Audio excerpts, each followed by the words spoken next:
আসসালামু আলাইকুম দর্শক, মাই ফার্স্ট কবুতর ব্লগ চ্যানেলের আজকের এই ভিডিওটি তাদের জন্য খুবই গুরুত্বপূর্ণ। প্রিয় দর্শক, আপনারা যারা ভারতে পাট এক্সপোর্ট করে থাকেন, আর প্রিয় দর্শক সেই সাথে ভারতীয় পাট ব্যবসায়ী যারা বাংলাদেশ থেকে পাট ইম্পোর্ট করে থাকেন তাদের জন্য কিন্তু সমান গুরুত্বপূর্ণ। তাই ভিডিওটি শেষ পর্যন্ত দেখতে থাকুন। কি সুবিধা নিয়ে আসছে বাংলাদেশ এবং সেই নিউজটা মাই ফার্স্ট কবুতর ব্লগ চ্যানেলটি উপস্থাপন করছেন।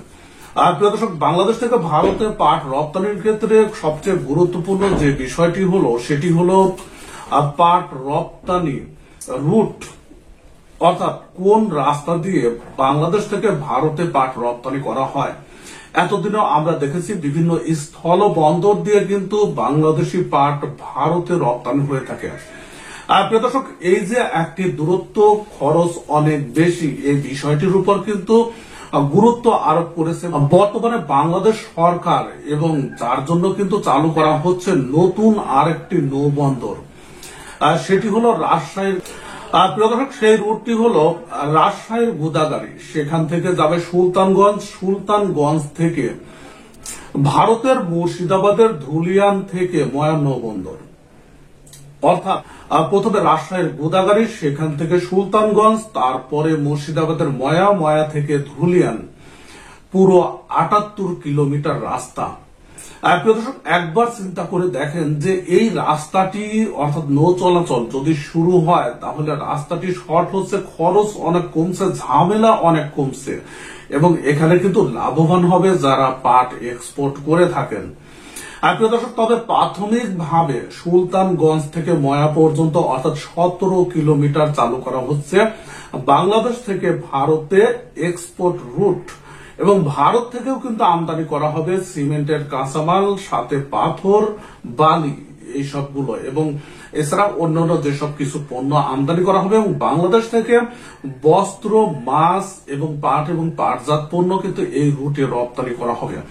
এবং এই রুটটি কিন্তু এখানে থেমে নেই, পরবর্তীতে এটি নদী ড্রেজিং করার পরে সোজা চলে যাবে রাজশাহী থেকে আরিচা, আরিচা থেকে উত্তর ব্রহ্মপুত্র হয়ে সরাসরি আসামের নৌবন্দর।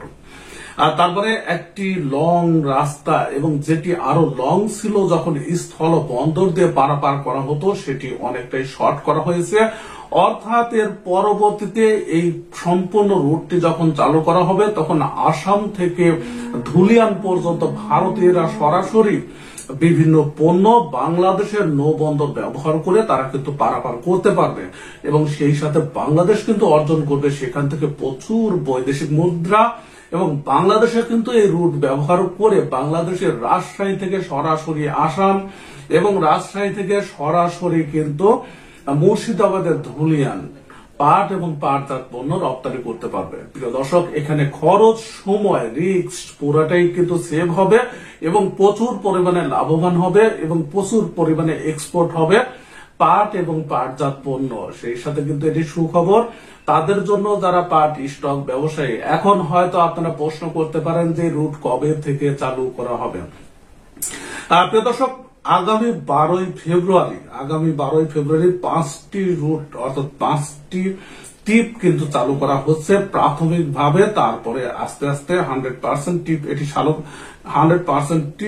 চালু করা হবে। এবং এখানে কিন্তু একটি কথা না বললে নয়, এই রুটটি কিন্তু 1965 সালে বন্ধ হয়েছিল, অর্থাৎ ভারত পাকিস্তানের যখন যুদ্ধ শুরু হয় ঠিক সেই সময় কিন্তু এটি বন্ধ করা হয়েছিল, এবং 59 বছর পরে আবার নতুন করে এটি চালু করা হচ্ছে এবং উদ্বোধন করা হচ্ছে। উদ্বোধনে কিন্তু Rajshahi city mayor AHM Khairuzzaman Liton, সেই সাথে রাজশাহীর 1 আসনের MP, ভারতের হাই কমিশনার প্রণয় ভার্মা, এছাড়া নৌ কর্তৃপক্ষের ঊর্ধ্বতন যারা কর্মকর্তা আছে তারা কিন্তু উপস্থিত থাকবে।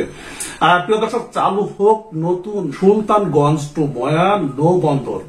এখানে কিন্তু আরেকটি গুরুত্বপূর্ণ বিষয় যে রাজশাহীর পশ্চিমে সেখানে কিন্তু অনেক বড় একটি নৌবন্দর খুব তাড়াতাড়ি আপনারা দেখতে পাবেন। প্রিয় দর্শক, মাই ফার্স্ট কবুতর ব্লগ চ্যানেলের সঙ্গে থাকুন, তাহলে প্রত্যেকদিন নিত্য নতুন জুট সম্পর্কিত আপডেট আপনারা দেখতে পাবেন। ভিডিওটি দেখার জন্য আপনাদের সবাইকে